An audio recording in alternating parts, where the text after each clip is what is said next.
Boa noite, Isa. Boa noite, Tamile. Boa noite, Rosilda. Boa noite, Fernando. Piratelli.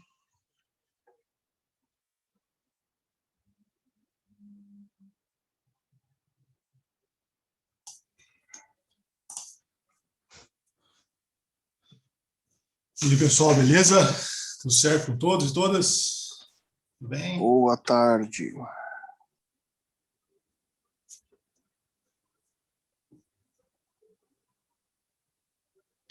O Matheus está com o cabelinho engomado. Ei, vai sair, Matheus? Vai no casamento? Não, é que eu lavei hoje. O certo seria lavar amanhã, mas eu me adiantei. Até hoje mesmo, é sexta.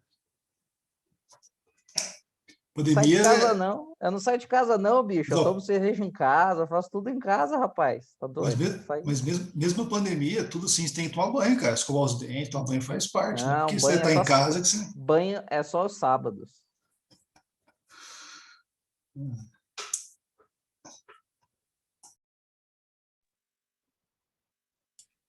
Cadê os demais? As demais pessoas? Só que esse pessoal não aprecia o cinema nacional? Eles não gostam dos clássicos do nosso cinema, será? Não. É semana de provas, professor, vai com calma. Por favor. Exato. Não! Semana de prova é semana que vem. Hoje é semana normal, né? Professor, então. Não existe mais semana de prova. A gente não pode falar da semana de prova. Não tem mais. Bem lembrado, porque não existe mais semana de provas. Não tem mais. Exatamente, os professores postaram, os prazos estão batendo nessa semana, então. Liberdade de cátedra. É assim mesmo que funciona. Pessoal, e aí? Quem assistiu o filme? O que vocês acharam? Eu assisti. Tô assistindo o filme aqui. Você assistiu, Tamile? Então você é premiada para escolher. Começa o você. Gil tá dormindo, que bonitinho. Tô assistindo o filme aqui, ó. Gente, eu fico tão brava com esse Gil que ele chora todo paredão. Gente, a gente não vai tirar você, o homem de Deus, pelo amor de Deus. Mas enfim, a Tamile assistiu o filme, eu acho que ela pode começar a falar. Verdade. Tamile, não, qual foram as suas impressões? Não. Qual foram as suas impressões do filme? O que você achou? Mas eu não queria Como que é a história? É por você mesmo. Você assistiu, não assistiu? Não, eu não quero. Não, eu assisti, mas eu não quero começar. Eu quero falar depois. Fala aí. Não, mas olha, começa, porque assim, se você deixar os outros começarem, aí vai ter alguma coisa que você não vai. É verdade. Vai ser começa pior. Você. É pior. Sempre pior. O ideal é começar porque você pode dizer a besteira que você quiser e depois vai começando a ficar mais estreito. Eu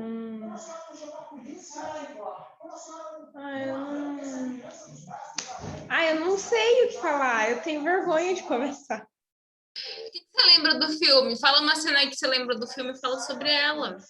Então, ela fala que chamou atenção no filme, uma cena. Amiga, eu lembro de tu, acabei de ver, inclusive faltavam 10 minutos, né? Então mulher, fale sobre o que Sabe uma coisa que eu percebi, assim, de verdade? Amiga, fala. Uma coisa que eu percebi de verdade, assim, né? Não é brincadeira não, eu acho que as pessoas não apreciam o cinema nacional. E os clássicos do cinema. Vocês não gostaram do filme? Vocês não gostaram? Não, eu gostei, eu achei esse legal. Eu, particularmente, eu gostei muito desse filme. Eu achei ele muito bom. Mas eu acho que você tem uma grande parcela das pessoas que adoram filmes cult, mas adoram filmes cult internacional, né? Não se atentam a filmes brasileiros. E você tem aquele tipo de pessoa que está acostumada a assistir aqueles filmes da Netflix, aqueles filmes tipo narrativa de Marvel e DC, assim, que é uma narrativa mais fácil de ser entendida e menos dolorida de você assistir, que acaba que eles não querem assistir, sabe? Tipo, não tem aquele negócio de clímax com um monte de efeito, etc e tal, sabe? Então, eu acho que estão esses dois tipos de pessoas. Então eu vou começar, posso? Aí pode. Por favor, Rosilda.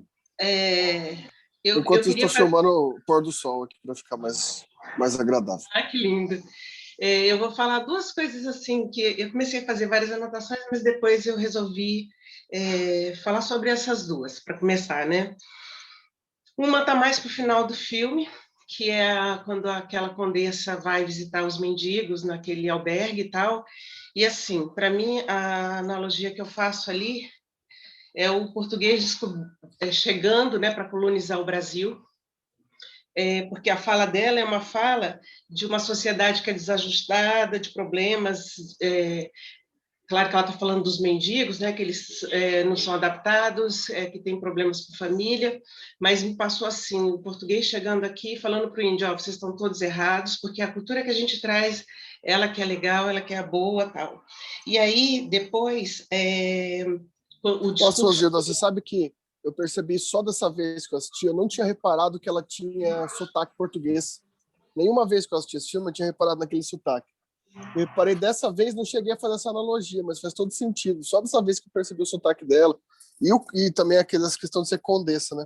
Agora, você falando, realmente me veio essa questão.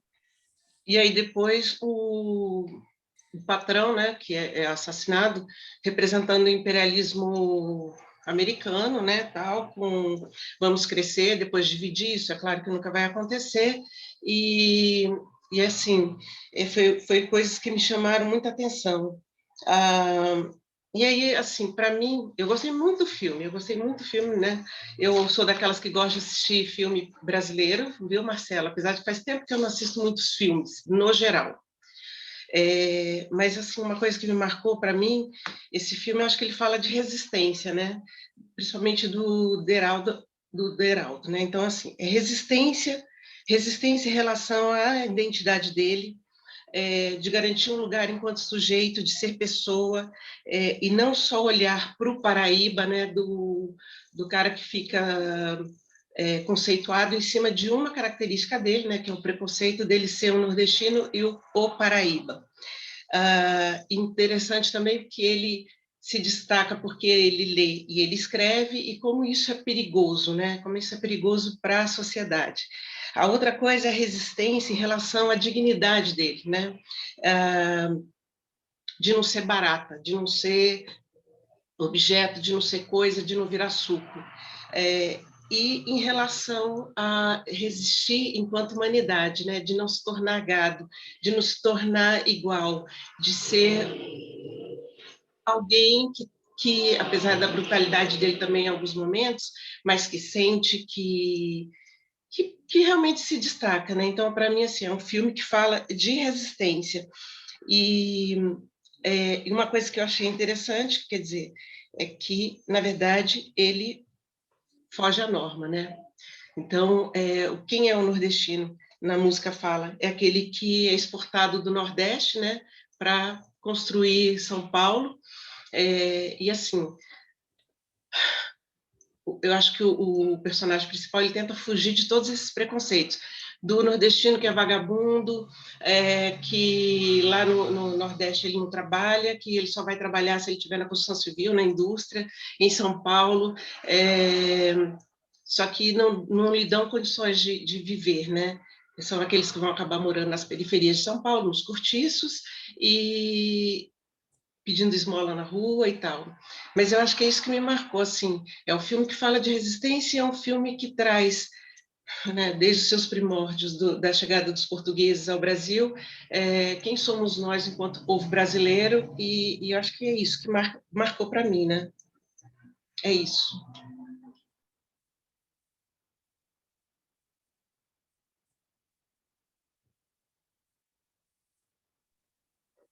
Bom, já que a Rosilda começou, deu start.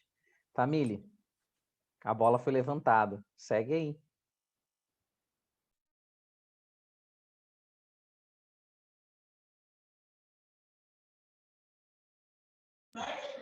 Ai, eu tô com vergonha, minha mãe tá me olhando enquanto eu falo. Socorro. Olha, pior que a sua mãe, a gente tá te olhando, então. Não, vocês já estão acostumados comigo falando besteira. Minha mãe ainda não. Enfim. Ai, gente, não consigo pensar, tô nervosa hoje, não sei porquê. A Isabela quer falar. Eduardo, Isabela, vai. Deixa a Tamiri pensar ali. É que tem TV alta aqui, eu não consigo ouvir meus pensamentos, eu não consigo fazer duas coisas ao mesmo tempo, entendeu? Então é um pouco complicado. Eu vou pegar uma das cenas que a Rosilda falou, que é a questão daquela cena do albergue. Porque, assim, umas 2 semanas atrás, eu estava conversando com um colega meu, e a gente estava discutindo sobre a questão de ressocialização, né? Sobre políticas públicas de ressocialização, questão de ONG e tal. E a gente chegou no ponto da discussão em que a gente estava pensando sobre o nome ressocialização, né? Porque você pressupõe que a maioria dessas ONGs, esse tipo de movimento, apesar de não ter sido a intenção na criação deles, pelo menos eu penso assim, eles têm muito a posição de colocar essas pessoas, né? Pessoas, ex-presidiários, moradores de rua, como pessoas que não são possíveis de serem sociais, sabe? No sentido de eles são quase postos em uma posição meio que de animal, assim, sabe? Do tipo, a gente vai chegar neles e a gente vai ensinar eles como ser gente, sabe? Como, sei lá, não roubar e coisas afins, sabe? E eu acho que isso é muito presente quando a gente vai, por exemplo, ver situações em que, por exemplo, tem aqueles intercâmbios na África, em que um monte de gente branca vai tirar foto com menininhos africanos, mostrando como eles são incríveis, porque eles estão ali, né, ajudando a acabar com a fome, mas depois que posta foto no Instagram, volta para o Brasil e simplesmente esquece que essas pessoas elas estão naquela situação, né, e que elas continuam passando fome, né? Então, eu acho que é muito um movimento, esse movimento da moça, né, da senhora daquele, eu acho que era um albergue, eu não vou lembrar, acho que era um albergue. É muito disso, sabe? Tipo, é uma posição de superioridade, sei lá, de uma posição tão diferente daquelas pessoas que estão ali, né? Que estão naquela posição de mais marginalizados, né, em uma situação mais delicada, de tipo assim, estamos aqui te salvando, estamos fazendo um favor, olha aqui. Aí pega, segura a mão do morador de rua, tira uma foto e depois abandona eles ao relento, né? Eu consegui fazer muito essa ligação. E isso acontece não só em questão de albergues, né? Você tem aí, por exemplo, como citei, a questão daquele povo que viaja para a África, mas também você tem aquelas ONGs que fazem trabalho com presos e que muitas vezes eles fazem um trabalho de reafirmação de culpa, enfim, esse tipo de processo que me vê muito essa questão da diferenciação, sabe? Essas pessoas acabam se colocando numa posição tão distante da maioria que até esquece, aparentemente, ou finge que não vê, que a situação que eles estão lá, né, que sejam de moradores de rua, porque não tem dinheiro para alugar casa, ou porque vieram, por exemplo, do Norte e Nordeste e estão procurando emprego, seja por diversos motivos, diversos fatores, um dos motivos principais é uma própria questão de conjuntura política e econômica, né? E eles nunca se ligam para esse tipo de questão. É sempre uma questão muito de ego mesmo, individual, daquelas pessoas que fazem, do que mais, sei lá, tentar fazer o bem, como se não fosse meio que uma obrigação do Estado de prestar subsídios básicos para um ser humano viver, sabe? Mas eu só queria fazer esse comentário que eu lembrei, já que a Rosilda já falou sobre a questão da duquesa, e também a questão do estereótipo de nordestino, né?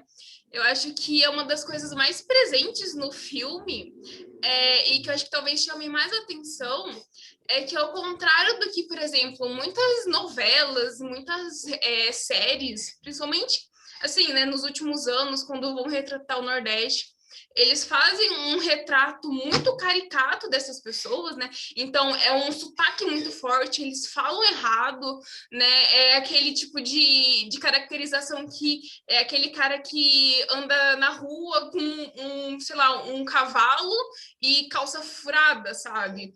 Eu acho que... na cintura. Aquele peixadeiro, eu não sei, é tipo um facão, Peixeira, né? Peixeira. Sei muito bem nomes de arma, muito bem, parabéns para mim.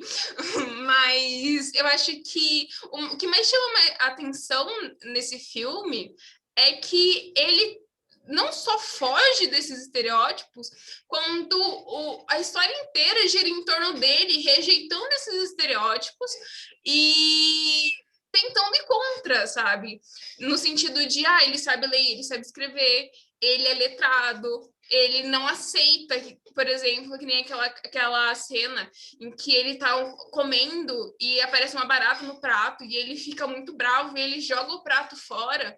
Tipo, ele não se coloca numa posição de submissão, que é uma imagem que muitas vezes a gente tem no nosso imaginário do que é um migrante. Principalmente, eu penso, né, eu não sou paulista, mas eu penso que muito de São Paulo tem esse imaginário do povo nordestino, né? Nordestino e norte também. É isso. Para começar, acho que é só isso que eu queria falar. Isso não é imaginário, não. Acho que eu e o Fernando, a gente tem bastante capacidade para falar isso. Isso é o pensamento paulista mesmo, tá? Isso está muito arraigado na capital. Eu venho de Santos, né, litoral. E mesmo no litoral, esse pensamento de que o nordestino ele é uma força de mão de obra barata perpetua-se até hoje, né? Então, assim, se você parar para pensar, né, eu gosto muito, quando eu penso em operário, eu vejo aquela música do Chico Buarque, Construção, né? Eu vejo o nordestino operário, eu já ligo Chico Buarque. E São Paulo só é São Paulo graças ao nordestino, né? Então, assim, a construção de São Paulo a partir dos anos 70, né, com a ditadura militar, a forte repressão e essa aceleração do fluxo migratório, né, do norte e nordeste para São Paulo, né, faz com que haja um choque cultural. E esse choque cultural ele é muito forte, ele é muito presente, né? Isso até hoje, tá? Não é um negócio assim exclusivo. Melhorou um pouco, melhorou, tá? Mas existe até hoje, né? Inclusive, grande parte, por exemplo, de São Paulo, quando você analisa a parte de periferia de São Paulo, a construção é datada dessa época, a expansão periférica de São Paulo, né? As favelas de São Paulo é da década de 70, né? São Paulo, essa época era governada pelo Maluf, essas figuras caricatas, né? E a construção civil deu boom nessa época, né? Então, você precisava de mão de obra barata, né? Que aceitasse tudo, que tinha que baixar a cabeça, senão era demitida. Então, você tem várias cenas, vários momentos que mostra essa repressão do sistema, tá? Inclusive a replicação do pobre, né, babando o saco do engenheiro, né? Tem essa cena. Mas o filme todo gira em torno de um personagem, que é o protagonista, que ele, desde o primeiro momento, ele se põe como algo fora de todo e qualquer... Ele tem essa cultura, mas ele não aceita essa imposição que a capital, que o São Paulo impõe a ele, né, em todo momento. Né? Você lembrou bem, questão da leitura, questão da poesia, né? Onde já se viu o nordestino saber escrever e ler? Isso não existe, pessoal, desculpa. Dessa época dos 80, 70, não tem. Todos são iletrados, não tem cultura, né? Não sabem ler, não sabem nem dicção direito, né? Não sabem nem falar, né? E ele não, ele mostra tudo, e ele é avesso a tudo isso. E é esse que é o legal, porque é nesse ponto que ele vai mostrando as oposições, né? E como os estereótipos, né? Acho que o Fernando é mais do interior. Acho que o interior tinha tanto isso, Fernando? Marília, construção civil? Acho que não, né? Você é mais da capital para ali aquela região mais metropolitana, né? Ali no interior não tem tanto isso, essa presença nordestina, por exemplo. Não, né? Acho que dá para pontuar aqui. Bom, claro, eu não vou falar necessariamente agora da dualidade de estereótipo, posso falar isso depois, que isso também é uma revelação do próprio filme, que eu já vou falar em qualquer momento, depois que vocês falarem mais um pouco, hein? Porque para mim esse filme é um composto estético sobre ideologias, no plural. São vários movimentos de ideologia em sentido hegeliano, né? Ou seja, inversão real, né? Mas se a gente for pensar, a base principal que existe no filme, não sei se vocês reparam que é quase sutil, né? Porque apesar do mote do filme ser sobre dois homens muito parecidos, né, não é um filme da Ashley e da Mary-Kate que trabalham todo o filme em cima dessa semelhança de troca de vidas, né? É uma forma bem sutil que permeia o filme, né? Não é centralizado na história do filme necessariamente esses dois sujeitos iguais, né? Fisicamente iguais. Principalmente por conta disso, né? É uma leitura, né? A gente tem que lembrar que o diretor do filme ele faz parte ali, né, do interior de Minas Gerais, e ele está falando sobre uma visão sudestina de Nordeste, obviamente, essa visão em que tudo é a mesma coisa, né? Então a existência de dois homens iguais é basicamente uma ideia de que tudo é a mesma coisa, de que todos são iguais, né? A desimportância que se dá, né, ao Everaldo, por ele ser letrado, por ele ser poeta, é justamente a desimportância dele estar no mesmo patamar do Severino, que é o iletrado. Não há diferença real sobre o estereótipo nordestino, uma vez que os dois são iguais, eles não são iguais, né? Um é cearense, outro é paraibano, isso é muito pontual, eles definitivamente não são iguais, eles são totalmente diferentes. Na verdade, ele consegue fazer até um ponto, existe uma relação ali, se a gente for ver, aquela pirâmide da precariedade do capitalismo hipertardio, vocês lembram essa pirâmide da precariedade? Sociologia do trabalho? Não. Existe um conceito, desculpem aí, já abri aqui. Existe um conceito em sociologia do trabalho, né, que é a pirâmide da precariedade no capitalismo hipertardio, né, que nem economia, no Mateus, por exemplo, você deve considerar a partir do conceito de neoliberalismo, né? Conceito de neoliberalismo. Essa pirâmide, basicamente, ela não é uma pirâmide normal, ela considera só a ideia de precariedade do trabalho, porque ela entende que aquilo que não é trabalho precário não consegue entrar em estatística, porque é uma tendência mínima na sociedade, ou seja, não considera ideias como classe média como ideias possíveis de serem determinadas, né? Então, essa pirâmide, basicamente, ela vai trabalhar com dois conceitos, né? Que são os trabalhadores organizados e trabalhadores não organizados. Isso aqui a partir do ponto de vista sindical, principalmente ali, e coincide com esse tempo ali, né? A metade dos anos 70 até a metade dos anos 80, né? Ali quando o Marcelo já tinha seus 35 anos, ali na metade dos anos 70. Basicamente, a gente vai ter aqui, nessa pirâmide, né, uma diferenciação em que vai estar na ponta de cima, né, os trabalhadores regulamentados e os trabalhadores não regulamentados, não regulares, né? A grande questão de falar sobre essas duas ordens da pirâmide é que essas duas modalidades de trabalhadores, eles têm o mesmo regramento de condições de trabalho, que é a precariedade.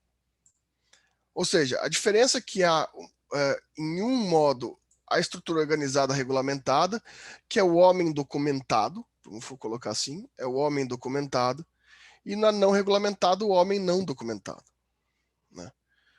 Aqui me chama muita atenção essa estrutura, porque aqui a gente tem basicamente, claro que é bem mais complexo que isso, né? Estou colocando só em linhas gerais, né? Aqui a gente tem basicamente, né, nessa parte de cima o Severino e na parte de baixo o Everaldo. Que ambos se constroem na mesma precariedade, na mesma imagem setorial neoliberal, né? Só que se diferem a partir do sentido, né, num sentido de legitimidade jurídica. Porque um é regular, o outro não. Um é documentado, o outro não. Então a gente tem um sentido de regularidade jurídica em um, enquanto em outro a gente não tem. A gente tem a ideia do anônimo, né, a ideia do indigente, né? Essas são condições que vão trabalhar em que esses dois sujeitos eles são relacionados a partir, e aqui eu acho que é o primeiro movimento ideológico a ser trabalhado, a partir de reconhecimento dessa estrutura de precariedade, que é o que a gente pode chamar de reconhecimento utilitário, né, do trabalho. É o reconhecimento utilitário do trabalho. Os dois só são reconhecidos a partir do reconhecimento utilitário do trabalho, ou se a gente for falar nos termos do Matheus, aí, movimento fordista e etc., né? A gente tem esse reconhecimento utilitário do trabalho que dá sentido documental àquele sujeito, dá um sentido documental ao sujeito, a partir da sua função do trabalho, né? É interessante isso porque a gente pode trazer, por exemplo, aqui, daí eu já estou falando demais, né? Posso falar outras coisas em algum momento, mas dá para a gente trazer aqui como sentido geral, então, do que eu estou chamando de filme sobre ideologias em sentido hegeliano. Por que eu estou chamando de ideologias em sentido hegeliano? O filme todo, para mim, ele trabalha em sentido dessas ideologias aparentes, ou ideologias arquetipais, ou inversão da realidade em sentido massivo, ou seja, tudo aquilo que não é real é ideológico, né? E talvez a expressão máxima de ideologia que a gente pode trabalhar nesse filme, né, é aquilo que também nas ciências sociais, aqui hoje eu vou entrar mais na ideia das ciências sociais do que na filosofia, né, que é a ideia de metabolismo social e metabolismo do capital, né, depende de qual área que você vai. Eu costumo adotar para a ideia de metabolismo social.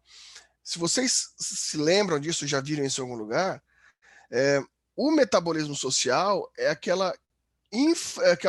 faz parte do movimento da teoria crítica da infraestrutura, né, que faz uma massificação de aparência sobre conceitos sociais, sobre conceitos massivos, né? Então, a gente tem sobre esse metabolismo, ou seja, algo que consome aquele sujeito, né, inclusive em sentidos geográficos, né? O paraibano e o cearense em São Paulo se tornam o homem do norte. Lembram-se que no filme, todo o tempo, eles são classificados como homem do norte. Pouco importa até a relação de macro-região, ou seja, nordeste e norte, ela é retirada, ela é deslegitimada, e tanto o homem do Ceará quanto o homem da Paraíba se tornam o homem do norte. Dentro do conceito utilitário e massificado de São Paulo, que ali é trabalhado em vários aspectos, né, de dualidade, não importa o fato de não existir, né, daí talvez um contraponto que o Matheus falou, né, não importa a questão de existir ou não existir o letrado, porque certamente a gente tem, e não é à toa, né, que o Everaldo é um homem paraibano, né? Porque a gente tem no final da década de 70 e na década de 80 a ascensão da poesia paraibana, né? Da poesia, e principalmente o Marcelo deve se lembrar disso, né? Da poesia de guerrilha, da poesia emancipatória na Paraíba, né? Que é a poesia pobre dos poetas paraibanos, ou seja, existia toda uma massa universitária de classe baixa na Paraíba, né? Principalmente em sentido universitário, e também não em sentido não universitário, mas como movimento artístico. O que significa dizer que, ao contrário do metabolismo social do Estado de São Paulo, esse conceito de que andam juntos intelectualidade e poder financeiro, isso só faz sentido em São Paulo. E por que isso só faz sentido em São Paulo? E talvez seja esse um dos outros pontos centrais. Porque isso a gente pode chamar de processo civilizatório. Dentro do metabolismo social, a gente vai trazer o conceito de o que é civilização. Civilização é metabolismo social. É uma digestão sobre todos os conceitos possíveis num arquétipo específico. Então, a grande questão é, sim, existem os poetas paraibanos, mas o homem do norte, ele é o homem iletrado da vaquejada, né, e etc. Ele tem todos esses conceitos. E isso não faria sentido lá, mas faria sentido aqui. Porque aqui a gente tem uma razão, aqui a gente tem uma razão a partir dos movimentos de produção e reprodução de precariedade e de metabolismo social. Então, pouco importa nesses dois sujeitos as suas nuances. Os dois sujeitos são a mesma pessoa. E daí vem toda essa estética, esqueci o nome da palavra aqui. Essa relação, me fugiu agora, mas que a estética que o filme faz, de por que colocar dois homens iguais. E fica muito claro que eles não são necessariamente iguais, pessoal. Eles só são iguais para São Paulo. Ou vocês não perceberam que quando ele chega no bairro, quando o Everaldo vai procurar o Severino no final do filme, né, ele vai até busca do Severino, que está enlouquecido, isso já por outro motivo aqui, né? Ele chega a todo momento sobre as pessoas que o conhecem, e nenhuma daquelas pessoas reconhecem o Everaldo como Severino. Diferentemente do centro de São Paulo, porque aquilo ocorre no centro de São Paulo, aparece ali, não sei se vocês perceberam, o projeto da linha vermelha, né? A gente está falando do centro de São Paulo, ligação da Zona Leste com a Zona Oeste, com chegada ali no centro de São Paulo, no centro antigo, na Praça da Sé. Então a gente tem ali, no centro de São Paulo, que o Severino e o Everaldo são a mesma pessoa. Na realidade, na conjuntura da realidade marginalizada do Severino, o Severino não é o Everaldo. Ele não é confundido, o Everaldo não é confundido em nenhum momento com o Severino. Eu vou parar aqui, senão só eu falo, né? Eu lembrei de uma coisa bacana para falar. Não sei se é bacana, mas uma coisa que eu notei é que a gente vê esse estereótipo que o professor Fernando falou. Ou Beatriz, não sei. E daí...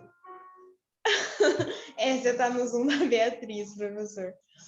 Uma coisa que a gente nota é esse estereótipo em cima das pessoas. E eu não sei se vocês fizeram essa ligação, né? Talvez realmente não tenha nada a ver, mas vocês notaram que a polícia, quando chegou para ele, foi: você tá preso, e eles quase foram ali numa violência física para cima dele. E antes de perguntar, não, beleza, qual o seu nome? Antes de ouvir a explicação dele, se ele era ou não aquela pessoa que matou. Então, assim, eu notei esse paralelo de que talvez essas pessoas fiquem à margem da sociedade de uma forma em que as pessoas negras também fiquem, sabe? Que as pessoas negras, elas normalmente levam um tiro e depois perguntam para elas quem elas são. As pessoas negras, normalmente, elas morrem com o joelho no pescoço para depois saber se ela estava certa ou não. Então, eu notei esse paralelo de que essas pessoas também são marginalizadas a ponto de a polícia chegar para elas, bater primeiro, querer prender primeiro, para depois perguntar, não, realmente é você que está aqui nesse jornal? Né? Mas qual que é seu nome? E a palavra dele, por ser quem ele é, não valeu nada. Ah, você não tem documento, você não é essa pessoa. Mas às vezes a gente vê, se fosse uma pessoa branca e com dinheiro, seria aquele tipo de pessoa que é presa com drogas e a matéria diz estudante de medicina, não é traficante, é o estudante de medicina, sabe? Então, às vezes, se fosse uma pessoa branca, você não... Uma pessoa branca, não. Se fosse uma pessoa padrão, digamos assim, ela não teria esse problema. Mas como era uma pessoa nordestina e etc., ela tinha, porque ela está marginalizada, ela está naquele estereótipo, ela cai no mesmo pote, no mesmo... Sumiu seu som. Sumiu seu som agora. Seu som sumiu.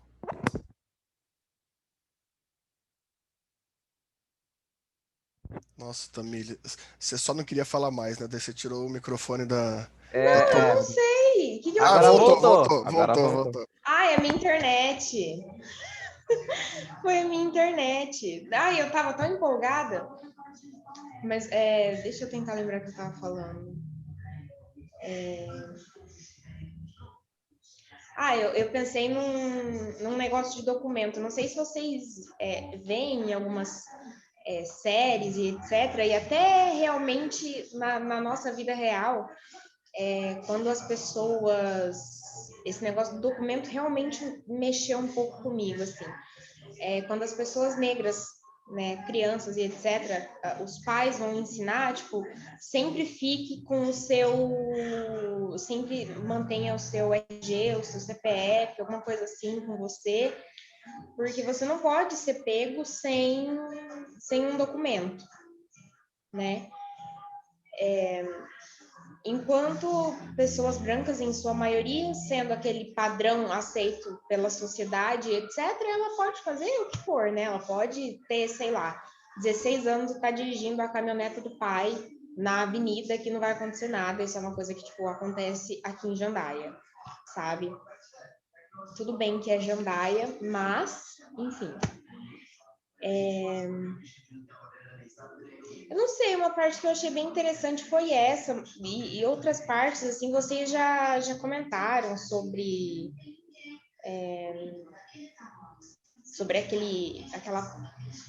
o estereótipo dele, de que ele quer fugir, e uma coisa bem bacana também, eu acho que foi a Isa que falou, que ele quer fugir desse estereótipo de nordestino.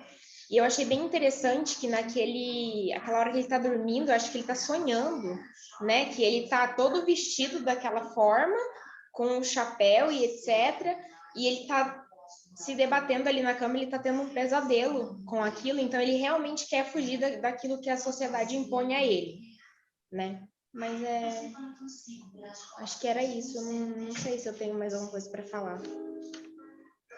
Eu só falar uma coisa que a fala dela assim, me lembrou muito no momento em que ele apanha, ele vem andando pelo metrô, cai, né? E aí aparece assim escrito mais barato e ele está embaixo. Na hora assim me lembrou, né? Tem a ver com o que você falou, a carne mais barata do mercado é a carne preta. Aí eu lembrei, a carne mais barata é a carne nordestina, né? Porque é bem isso, parece mais barato e ele ali estendido no... Só Eu então não fazer tinha uma notado relação. isso. Tem uma relaçãozinha que talvez seja interessante com isso que a Tamília e o Rosildo estão falando, porque também se apresenta, de certa forma, essa ideia do... Eu não sei como que vocês fizeram essa leitura, né?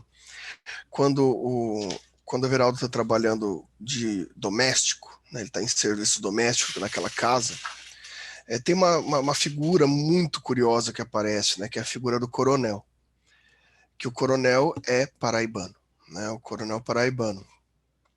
Aquela cena, eu acho que ela tem uma sublinguagem ali sobre isso, de certa forma, e principalmente sobre o contexto sobre um conceito, talvez, do que é o racismo estrutural brasileiro, né? O que é... sabe aquela discussão sobre que em algumas discussões teóricas sobre negritude se fala sobre negro como gênero, que vai ocupar várias intersecções, né, dentro da figura do preconceito. Porque ali a gente tem um conceito brasileiro, por essência, daquilo que a gente pode chamar, né, de conservadorismo do Estado Novo, né, que a gente já viu ano retrasado no Francisco Campos, né, que é essa ideia de como se mobiliza a figura escravocrata no capitalismo brasileiro, né, a figura da manutenção escravocrata no capitalismo brasileiro. Porque ali naquela cena a gente tem uma amálgama muito interessante entre como que a gente pode falar isso? Sobre o antigo e o novo, sobre o agrário e o progresso. O Coronel, ele tem uma representação muito do sentido brasileiro da modernidade, que é um progresso que depende dessa figura retrógrada, que é a figura do Coronel. Porque o Coronel, em 1800, antes ele poderia ser o barão do café, hoje ele é o dono da fábrica. Mas a figura escravocrata é a mesma. E tanto que a figura escravocrata se representa num discurso de apropriação dessa nova figura capitalista, nessa nova figura do capital, né, nessa... Como que a gente pode chamar essa ideologia? Né? Na ideologia do empreender, na ideologia da resiliência, né? Nessas formas ideológicas que, apesar de estarem no discurso, elas ainda apresentam um arcaico, né, um movimento arcaico dentro disso. Porque o Coronel é uma representação arcaica, só que ele é uma engrenagem do capital moderno. Então isso também nos remete àquela ideia lá antiga que a gente estudou lá no Francisco Campos, que é essa modernidade brasileira. Que a modernidade brasileira é a modernidade do progresso arcaico, que permanece escravagista ainda que no progresso industrial, né? Aquela figura muito interessante, principalmente por aquele coronel ser um coronel paraibano, criticar o boi, né, o boi goiano, a carcaça do boi goiano, né? Ele coloca que o boi nordestino, né, o boi com chifre para frente, como o Brasil, e que no Nordeste só não trabalha quem quer. Ele se apropriou do discurso moderno, do discurso empreendedor. E o discurso empreendedor moderníssimo, ou seja, novo moderno, que é o discurso empreendedor, o discurso da resiliência, é presente no discurso apropriado pelo Coronel. Não sei se vocês percebem isso, na cena da obra principalmente, que estão conversando os trabalhadores, e na cena do albergue, do hospital, etc., né, que também está conversando ele com o pernambucano, né, que ele pergunta, inclusive, se ele não quer voltar para lá. Ele fala que para pedir esmola é melhor pedir esmola aqui. Isso a gente ainda pode fazer um paradoxo, um paralelo sobre a apropriação do discurso ideológico da modernidade utilitária, que me remeteu extremamente àqueles colegas que vocês têm, ou vocês mesmos, que vão falar assim, que se você for para os Estados Unidos, você vai cortar grama e vai ganhar mais do que aqui. É o mesmo discurso. E esse é o discurso sudestino. Esse é o discurso sudestino que implica na mesma relação do discurso apropriado pelo nordestino na cidade de São Paulo. É o mesmo discurso. É o mesmo discurso daquilo que chamei de metabolismo social, né, dentro dessa ideia do progresso.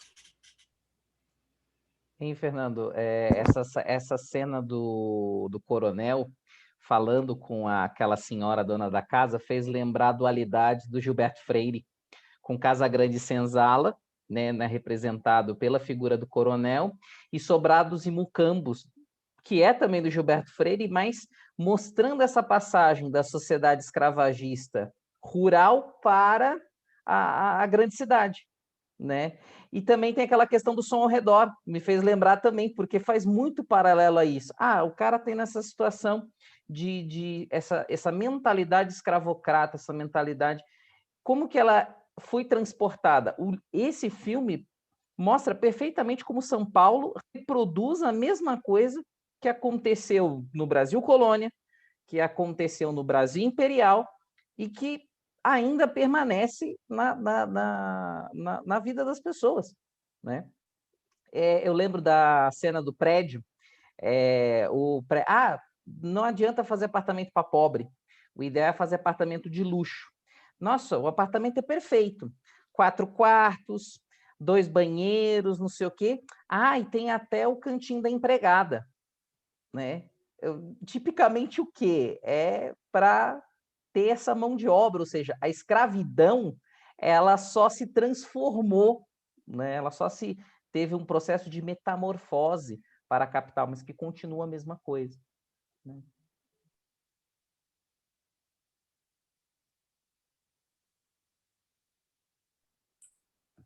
Fazendo um gancho na primeira opinião da Rosilda, uma coisa que eu percebi bastante também no filme é a semelhança, que nem ela citou, dos portugueses embarcando no Brasil e considerando o índio como inferior a ele, né? Escravizando o índio, tornando o índio uma mão de obra barata.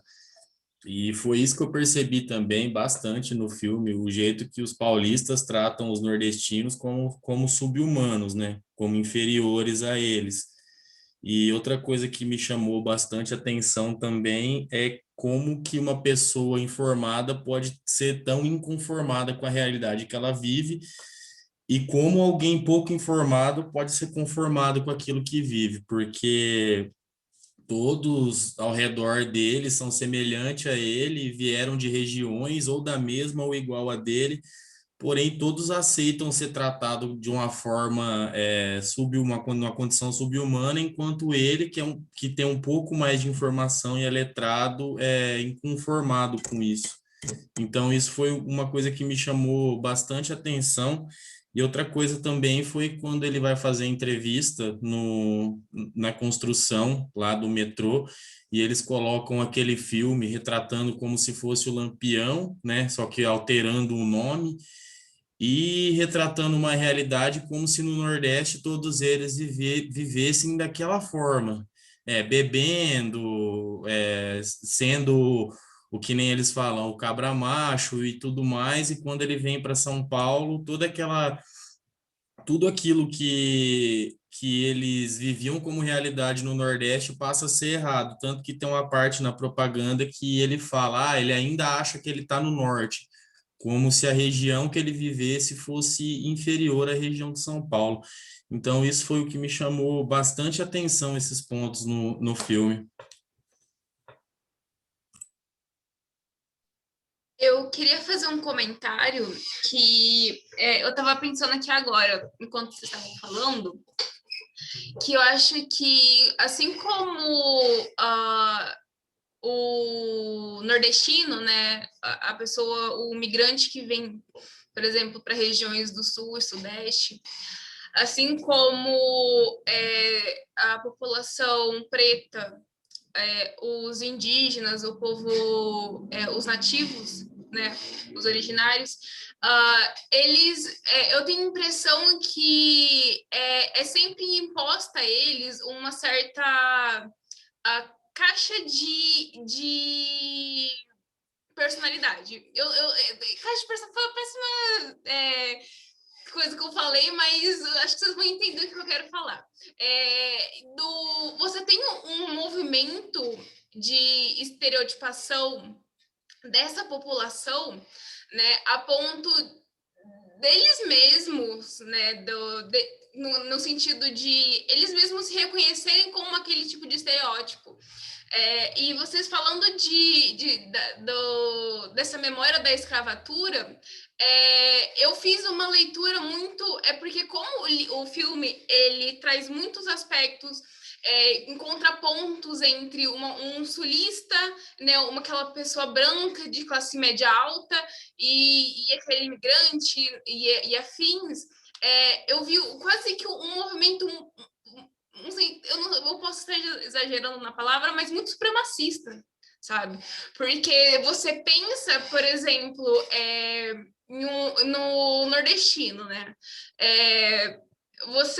Existe dentro do nordestino, né, do conceito do gênero nordestino, várias pessoas, né, várias particularidades do indivíduo.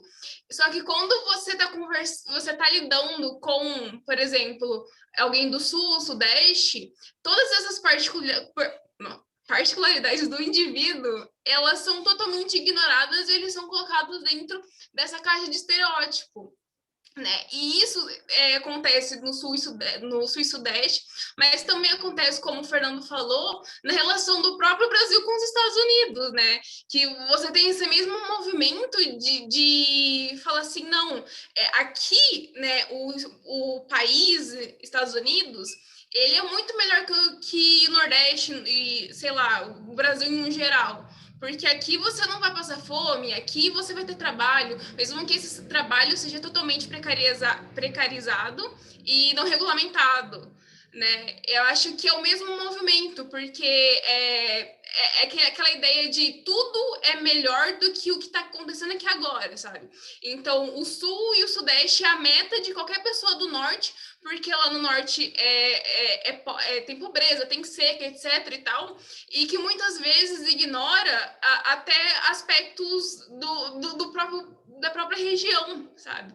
Uma parte do filme que foi citada e que eu anotei aqui, e eu não sei se faz muita relação, mas foi na hora que ele estava lendo a carta para um amigo dele do trabalho, e no relato está falando que existiam pessoas no Nordeste que estavam um movimento de querer comprar terra, e a mulher não entendia por que eles queriam comprar tanta terra, assim, né? Tipo, você só vai montar um monte de terra, e o que você vai fazer com essa terra? É muito um movimento latifundiário, que acontece muito no Norte e no Nordeste.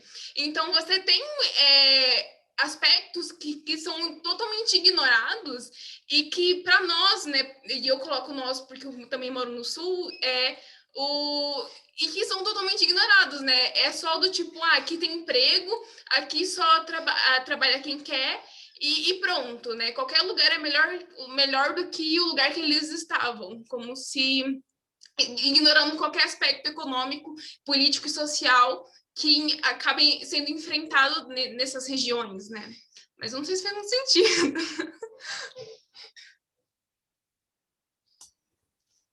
Bom, Isa, deixa eu dar um pitaco aqui. Não na sua fala, assim, mas naquilo que a... Marcelo, você não falou nada, essa reunião você tem que falar. O cansaço do dia hoje foi pesado. Assim, mas tem uma coisa que vocês falaram, assim, que a Rosina falou que gostei bastante, que é a ideia do que traz o filme. Como eu gosto bastante desse filme, gosto bastante mesmo. Sério mesmo, eu gosto mais desse filme que os outros que a gente já assistiu e discutiu aqui. E é importante pensar o momento que ele aparece também. E tem uma palavra que a Rosina usou que eu acho que é pertinente, que é a palavra de resistência. O filme, quando ele aparece, lá nos anos 80, ele é um tempo diferente já, que caminha para o fim da ditadura, não é isso? E sabe o que eu penso? Eu penso o seguinte: ele surge num momento em que talvez práticas políticas e culturais que foram aparecendo nesse momento, e esse filme é expressão disso, ele não tem mais assim, uma ideia, uma perspectiva, ou vislumbrava talvez um processo de ampla transformação social, um radicalismo, essas coisas. Nem a médio ou longo prazo, sei lá, os próprios movimentos sociais não tinham mais isso. A impressão que eu tenho é que nesse momento, essa transição que existe do final dos anos 70 para os anos 80, é como se houvesse um arrefecimento dessas ideias revolucionárias, e como se elas fossem até meio derrotadas, esmagadas já. Só que assim, esse processo não para. E então tem muito poeta, artista, cineasta, esse rapaz que fez filme, que apesar de muitos deles assim, serem classificados como reformistas, como a gente tira sarro de hoje, mas no passado é a mesma coisa, isso é um papel importante para fazer uma resistência democrática naquele momento. E esse filme é importante por conta disso, penso eu, porque assim, o claro, pensando na figura do protagonista, mas o filme em si, ele pode ser classificado num tipo de cinema e de uma arte de resistência que é expressa dentro do próprio cinema, como houve em outros lugares, na literatura, na música, na arte. Pode ver que momentos onde você procura, como acontece no Brasil hoje, curioso, quem que sempre é atacado? É a cultura, é a arte, sempre esse povo ele é bem atacado assim. Mas aquele momento lá, quando o filme parece, ele surge com esse aspecto importante, eu acredito. E assim, então ele se mostra como um filme que mostra uma resistência, se não revolucionária, se não acreditando para a transformação social, talvez marcado pelas greves de 79, lá, que tem cenas no filme que mostra isso, inclusive, dá para perceber claramente, assim, quando ele troca a imagem, não sei se é remasterização, o que é. E então ele é fruto dessa época, ele é fruto desse momento, né? E eu acho que é muito bom o cineasta fazer isso, porque o que ele pega? Ele pega, desde onde tem as greves, que ao mesmo tempo teve vários movimentos sociais, as pastorais operárias, as comunidades eclesiais de base, e essas pessoas, nesse momento, os artistas e o cineasta trouxeram suas versões e as suas ideias sobre isso. Mas esse diretor aqui, por que isso é importante? Porque ele não mostra o personagem lá, o Ederaldo, como alguém que é uma vítima. Ele em nenhum momento você percebe nele assim que ele é um coitado, alguém que se dobra ou que se deixa dobrar. Ele nunca parece que o filme como um todo, por mais que ele seja sofrido e a ação dele é difícil, ele não aceita a condição de vítima, como alguém que é uma vítima derrotada desse sistema capitalista. Então, assim, é uma denúncia da opressão política, uma denúncia de uma exploração econômica, como vocês estão falando muito bem aí, mas, ao mesmo tempo, não permitir que o Deraldo se dobrasse frente a isso. Ele pode ver que, como vocês mesmos falaram, ele é muito agressivo, ele convive com essa agressividade. Então, o espectro da derrota dele, do esmagamento dele por essa condição de exploração, por esse momento que ele vive, em nenhum momento ele aceita isso. Então, assim, no momento em que você usa o cinema, você usa a poesia, usa a música como, não para transformação social, mas como movimento de resistência dentro da cultura, quando surge um personagem que mostra uma força de luta democrática, me parece que é algo muito casado com o seu tempo e que dá uma lição aqui, né? Dá uma lição aqui. É um momento que tem lutas pelos direitos civis, pela liberdade, então, como ele construiu esse personagem, para mim, é nesse momento, dentro dessa perspectiva. É alguém que constrói uma figura, não importa de onde que ele veio do Nordeste, mas um personagem que é construído na perspectiva do enfrentamento, que naquele momento isso é importante. Então, essa perspectiva do enfrentamento, naquele momento, parece que para mim é algo fundamental pensar. Então, o homem que virou suco é o quê? É o exemplo de quem busca a sua identidade, busca a identidade própria do personagem. Mas também é uma resistência a uma identidade que é imposta para ele. Então, tem um debate que dá para fazer no filme aqui, que, pensando assim agora, que a gente tem que levantar, eu acho que para o tempo presente vale muito, é a questão que envolve a xenofobia. Porque se o filme todo é construído e aborda, de fato, trata no filme lá essa resistência de alguém que é um poeta popular diante de uma sociedade que pode considerar que é uma sociedade opressora, é uma sociedade que quer acabar com as raízes dele, quer eliminar aquilo que ele é, né? Olha o que acontece com o povo do Haiti, né? Olha o que acontece com outros movimentos migratórios que acontecem no mundo, entende? Então, assim, claro que o Deraldo é um poeta popular do Nordeste, que chega à capital, que tenta sobreviver daquela forma de poesia, tudo que vocês viram ali.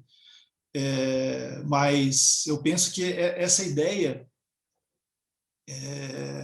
do cineasta lá é alguém que ele coloca na cena do jogo uma figura, que é esse poeta, e que é um poeta que apresenta e consegue, no final do filme, completar a sua própria visão crítica quando ele enfrenta tudo isso, né? Que é apresentar de forma crítica, de forma resistência, esse trator que tenta demolir, tenta esmagar o homem da sociedade industrial.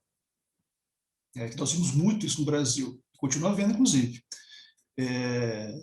Então, no que virou suco é isso, ninguém vai esmagá-lo, né? Agora, pensar xenofobia, talvez seja até legal para a gente discutir xenofobia no curso de Direito, né? Porque tem atitudes, tem preconceito, tem comportamentos que o pensamento xenófobo ele repele isso, ele rejeita isso. Né? Ele difama as pessoas. Ele difama as pessoas com base na percepção dele. Não é isso? Então, assim, é a aversão e o nojo ao estranho, ao estrangeiro. Então, eu acho que é um ponto que a gente poderia pensar também aqui nesse filme. Mas a ideia da resistência, para mim, é o que eu acho mais importante, mais relevante se pensar assim, na medida do tempo que o filme aparece e que ele é lançado. Tá claro, assim, a violência que é baseada e se fundamenta naquelas figuras que nada mais é que fundamentado numa diferença geográfica, ou linguística, ou étnica, né? Isso é xenofobia. A xenofobia é o medo, né? O ódio ao estrangeiro, é o ódio ao estranho, não é isso? E isso é perigoso, porque isso está vinculado a atitudes na vida real, né? Que é comportamento discriminatório, que vai levar à violência, a vários tipos de violência, na verdade, né? E é perigoso quando isso está compactuado com o discurso das nossas elites, né? Eu nem gosto de falar que tem elite no Brasil, tem elite, o Brasil tem endinheirados, né? O Brasil não tem esse progresso, sempre foi o atraso. E pode ver lá que a mídia muitas vezes trata isso como responsáveis pela desordem urbana, pelo caos social, como está no filme ali. Qual que é a diferença do discurso para hoje? Qual que é a diferença da compreensão, da percepção que se tem para o que a gente vive hoje, né? Vocês falaram aqui, nordestino, nortista, mas como ele fala aquilo, está falando o quê para o outro? Você é a causa da pobreza. A mazela com pobreza tem que ser atribuída a você. E você é analfabeto, você que tem fome, você que não tem preparo adequado para o trabalho. Isso inflama, né? Isso insufla o pensamento xenofóbico. E muitas vezes isso permite até justificar a exclusão que daí tem um fato que é mais perigoso, é quando isso acontece e acaba eximindo, por exemplo, o Estado da responsabilidade de lidar com esse processo migratório, das migrações, seja aqui ou de fora. Então, eu penso que isso é um fator importante a ser discutido. E retomar nessa ideia, dentro da sociologia, o Matheus citou um autor que é obrigatório a leitura, que é o Gilberto Freire, tem que ler mesmo, mas superar o Gilberto Freire. Porque o Gilberto Freire, ele cravou nas nossas costas um negócio que é um aspecto totalmente falso, que é a ideia de uma democracia racial, e uma democracia de pessoas diferentes do Brasil como um todo. Então, o que a gente tem que fazer? A gente tem que superar essa ideia do Gilberto Freire, a gente tem que retomar o Florestan Fernandes e pensar que a nossa sociedade brasileira não vem da democracia. Ela vem do conflito. Do conflito não só entre as classes, mas entre essas regiões diferentes, e esse nordestino parte disso também. Então, o filme, eu até revendo aqui para o grupo, vou até retomar algumas leituras do Florestan para ajudar a pensar um pouco sobre isso. Então, acho que a palavra que a Rosana colocou foi o que mais, quando eu vi o filme agora para ver o grupo, assim, essa ideia da resistência para mim foi importante.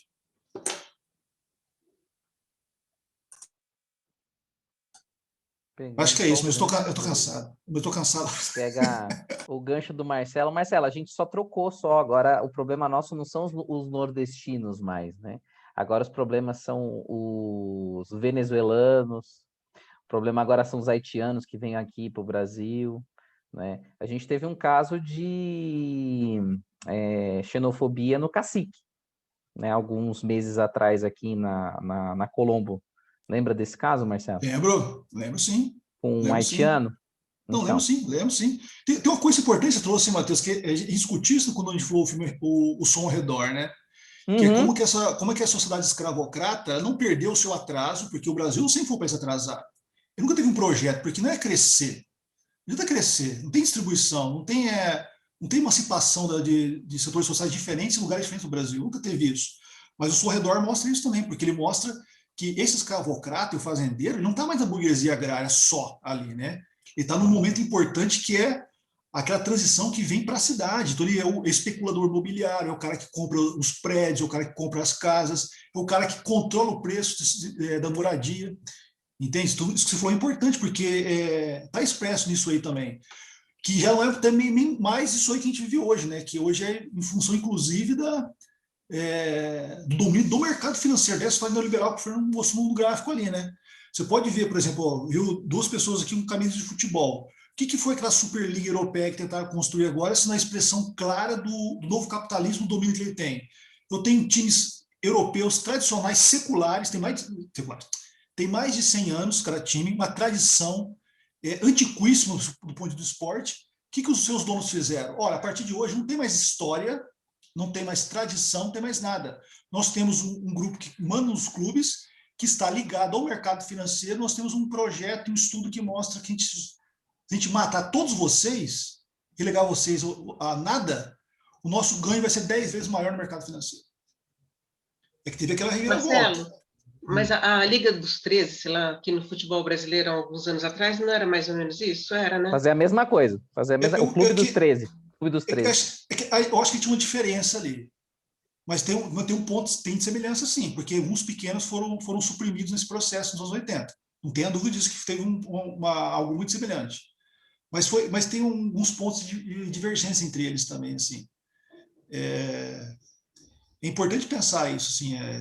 Depois, um dia, a gente pode discutir essa questão do Clube dos 13, pegar como exemplo do que aconteceu nos anos 80 e agora no século XXI, para entender um pouco essa lógica do mercado financeiro, como que isso funciona e como que isso afeta. E não pouco importa com a história de vida, com a tradição, com aspectos que marcaram um tipo de sociedade, né? E essa questão de xenofobia, é importante discutir ela também, assim, né? Eu sei disso, porque assim, ó, toda a minha família é italiana, toda ela. Os pais do meu pai, todos eram da Itália, os meus avós e tudo mais. São os carcamanos que vieram do sul lá, vieram ser escravizados nas fazendas de café aqui, mas foram. Da parte materna da minha mãe também. Mas o meu avô não, meu avô é nordestino. O meu avô é aquela figura que está ali naquele filme, igualzinho italiano, não tem o que tirar. Sabe aquele analfabeto que recebeu a carta, aquele pedreiro aquilo é a história do meu avô. Igualzinho está ali. E ele mesmo, ele casou com uma italiana, mas mesmo assim ele sofria esse ataque e a gente percebia que não só por ele ser analfabeto, mas pelo aquilo que ele carregava na sua história. Isso é interessante mostrar isso. E o filme mostra com categoria isso, mostra com muita precisão essa questão. Então, a ideia da resistência, para mim, eu acho que é mais forte. E hoje, fazer um gancho com o dia de hoje para pensar a ideia da xenofobia. Que a gente não pode nunca dizer nunca e ver as costas para isso. Eu acho perigoso isso aí. E retomar o Florestan Fernandes para discutir o mito da democracia racial e pensar como que a nossa sociedade é conflitiva e marcada por esse processo. Mas é isso.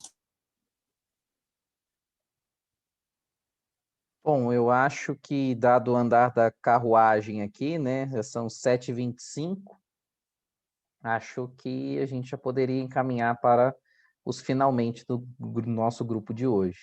Alguém mais tem alguma consideração para finalizar com relação ao filme? Não? Bom, pessoal... Eu tenho. Acho que claro, foi muito boa a participação de vocês todos aqui. Eu gostei bastante. Espero que esse grupo continue dessa forma. Eu só gostaria que tivesse mais gente, porque assim, eu acho que é importante pensar o cinema nacional. E assim... Você não aprendeu ainda, Marcelo? Isso não adianta. A gente está sempre na resistência aqui desse grupo aqui. Sempre foi assim. Porque eu duvido que em Maringá hoje, em qualquer universidade, até na universidade, não, se alguém está discutindo cinema nacional hoje, é difícil achar isso aí. É difícil alguém que se propõe. É muito difícil, verdade. Assim, então tem um espaço privilegiado para pensar isso. Então tem que aproveitar mais. Eu queria agradecer a todo mundo que esteve aqui, o Eduardo, o Michel, Rosilda, a Tamília e a Isa, que investiram no seu no seu desejo de conhecimento e refletir com a gente aqui e pensar o cinema nacional. Eu acho E que isso é agora, importante. e agora os próximos filmes vão ficando cada vez nessa pegada, né? Os anteriores foram a introdução ao cinema brasileiro, agora a gente vai ter filmes bem densos, né? Começando por esse de hoje, né? Marcelo, E vão fechar com chave de ouro com o José Mujica. Mujica. Marcelo, o melhor do curso de Direito é esse grupo. Eu concordo. E o pior são as aulas de economia do direito no primeiro ano. Verdade, concordo também. O professor Pior- explora, viu? Pior que as Ó, minhas, não. Pior que as minhas, não. Não, empresarial. Depois que vocês têm empresarial e tributário, assim, economia parece a coisa mais maravilhosa do mundo, assim, ó. É. Eu nunca nem Eu era critiquei. feliz e não sabia. Depois que eu tive que aprender o que é tributo, O fato que é tributo, quando tem que declarar imposto de renda, foi adiado, né? Foi adiado isso, né? foi para maio. Para maio, mas, Ufa, tá- mas pode ser adiado para junho se o presidente não vetar, né? Porque tem um. Tá adiado, eu um declarei já.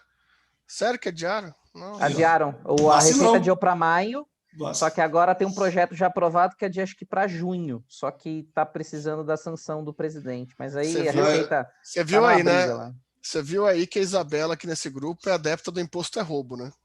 Que ela não gosta do tributo, não gosta do tributário. Essa liberal aí. Neoliberalismo radical aí. Essa neoliberal aí. Essa anarcocapitalista aí. É ANCAP isso aí. Isso é ANCAP isso aí.